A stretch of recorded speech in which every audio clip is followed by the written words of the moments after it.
En l'année 2005, le peuple de France a dit non à la Constitution européenne par voie de référendum.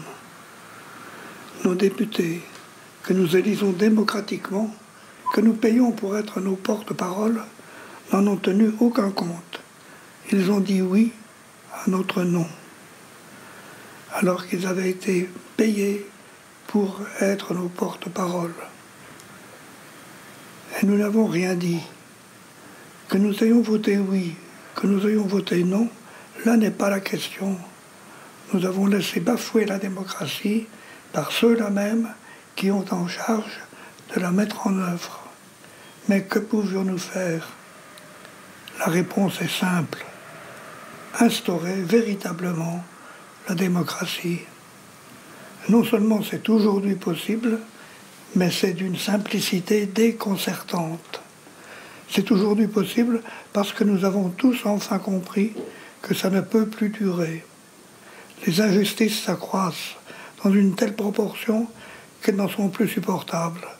De même, il devient évident que la folie financière détruit la planète et nous mène à notre propre perte. Cette prise de conscience générale, indispensable, ne servirait à rien si nous n'avions maintenant l'outil informatique qui permet des choses jusqu'alors irréalisables. Comment faire? Prenons pour exemple les paradis fiscaux. Ils permettent aux hyper riches de se dédouaner de l'impôt et augmentent de ce fait la pression fiscale exercée sur tous les autres. Le manque à gagner serait pour la France de l'ordre de 40 milliards d'euros. Quelles que soient les convictions politiques, religieuses ou autres qui nous séparent, quelles que soient les rivalités qui nous opposent, nous en sommes tous d'accord.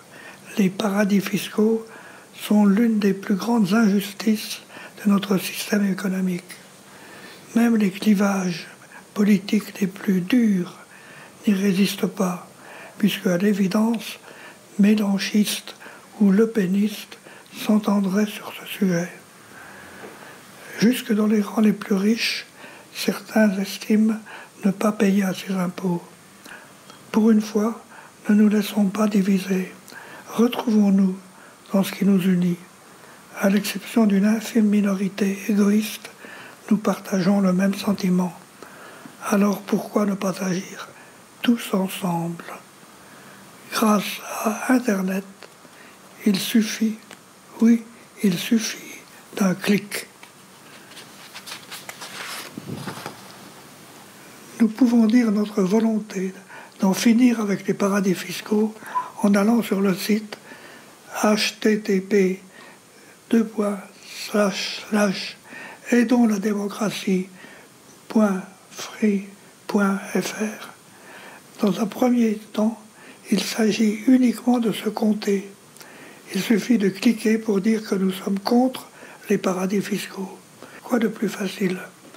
Pourquoi prétendre que c'est plus compliqué que ça pour ne pas s'engager? Il n'y a aucun risque. Rien n'est plus simple. Un seul clic. La question n'est pas de savoir s'il est possible ou s'il n'est pas possible de supprimer ces paradis fiscaux. Il s'agit de confirmer que vous êtes ou non contre. Uniquement ça. C'est tellement insignifiant, puisque nous sommes tous absolument d'accord. Nous devrions tous, absolument tous, cliquer. Des dizaines de millions d'entre nous devraient cliquer, auquel cas nous aurons le pouvoir d'agir. Encore faut-il réussir à faire connaître ce site. C'est de la responsabilité de chacun. Nul n'est obligé de croire que nous serons des millions et que nous aurons le pouvoir d'agir. Mais personne ne peut affirmer le contraire. D'un point de vue rationnel, c'est possible. Si nous ne faisons rien, l'humanité court à sa perte. Il serait criminel de ne pas tenter. Qu'est-ce que ça coûte? Cliquons et parlons-en autour de nous. Diffusons l'information. Si, et seulement si, nous sommes des dizaines et des dizaines de millions. Nous pourrons alors nous retrouver dans les rues pour un immense rassemblement d'union au-delà de tout clivage, de toute conviction, de toute appartenance, et obtenir ainsi de nos politiques qu'ils s'agissent. Si la France, pays des droits de l'homme, réussit à s'unir pour porter cette volonté, les Grecs, les Portugais, les Espagnols, les Italiens et aussi les Allemands et les Anglais, qui sont dans la même conjoncture que nous, pourront se joindre au mouvement. La pression qu'exerce le principe de concurrence ne connaissant pas de frontières, l'ouvrier, le cadre, le petit patron, chacun, d'où qu'il soit, à la surface du globe, y est soumis. Quelle différence entre les travailleurs français et le travailleur chinois? Quelle différence? Si l'Europe se rassemblait, il est rationnel de penser qu'elle serait suivie des citoyens du monde entier dans ce désir de justice. Non seulement la planète se meurt à cause de l'économie, mais l'économie elle-même va à la catastrophe.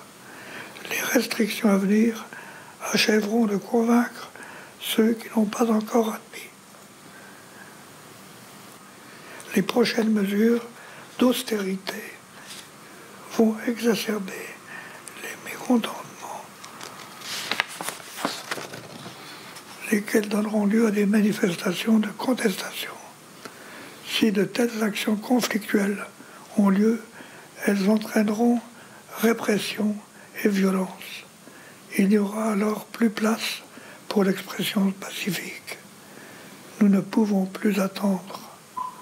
Si nous sommes des citoyens responsables, si nous décidons d'instaurer une véritable démocratie, nous pouvons, nous devons agir. Il suffit d'un clic. Il ne tient qu'à nous d'en décider. Cela ne dépend que de nous. La démocratie, ce n'est pas attendre que l'autre bouge. Nous en sommes garants. Nous avons le choix. Nous pouvons nous tenir debout en étant des acteurs. Nous avons le choix. Nous pouvons nous tenir debout sans être des acteurs. La démocratie ne se fera pas sans notre voisin, sans moi, sans chacun de nous, sans vous. Dans les moments de crise, la démocratie a besoin de tous, absolument de tous. Nous savons que le système économique est devenu fou, mais aussi que c'est l'homme qui le fait. Oui, mais savons-nous que l'homme, c'est chacun de nous, pas seulement les autres. Nous pouvons, chacun de nous peut. Vous pouvez changer beaucoup de choses en instaurant une véritable démocratie. Simplement d'un clic. Il ne s'agit pas de tout remettre en question, mais uniquement de corriger l'insupportable et en tout premier lieu les paradis fiscaux. Ce principe démocratique pourra se prolonger en corrigeant de la même manière les incohérences flagrantes de l'économie, comme les parachutes dorés ou les disparités, telles que la répartition des richesses octroie à 2% de la population la moitié de la richesse globale. Il n'est pas pour autant envisageable ni souhaitable de tout remettre en question. Qu'il y ait des riches et des moins riches n'est pas le vrai problème. Ce qu'il faut supprimer, c'est la misère. De même, les gens de pouvoir resteront des gens de pouvoir. L'énorme changement sera qu'ils seront avant tout soumis à leurs devoirs, parce que les citoyens seront à tout moment en mesure de le leur rappeler.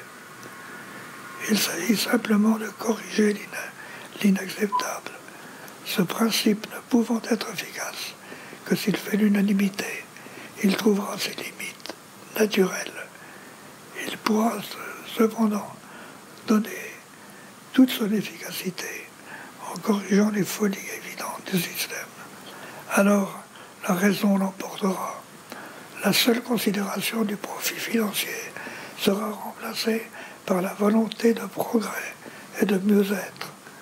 Un terme pourra être mis à l'insupportable de l'obsolescence programmée, de l'arme nucléaire, de la consommation effrénée d'énergie.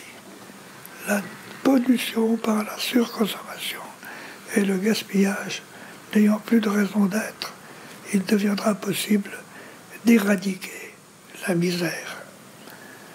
Avec l'instauration d'une telle démocratie agissante, sans changer brutalement le système, nous le rendrons raisonnable et perfectible à l'infini.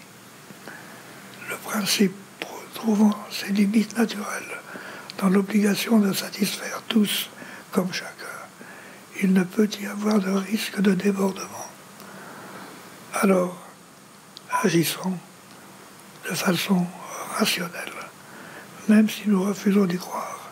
Ça n'est pas une raison pour ne pas le tenter. Allons sur le site http, etc.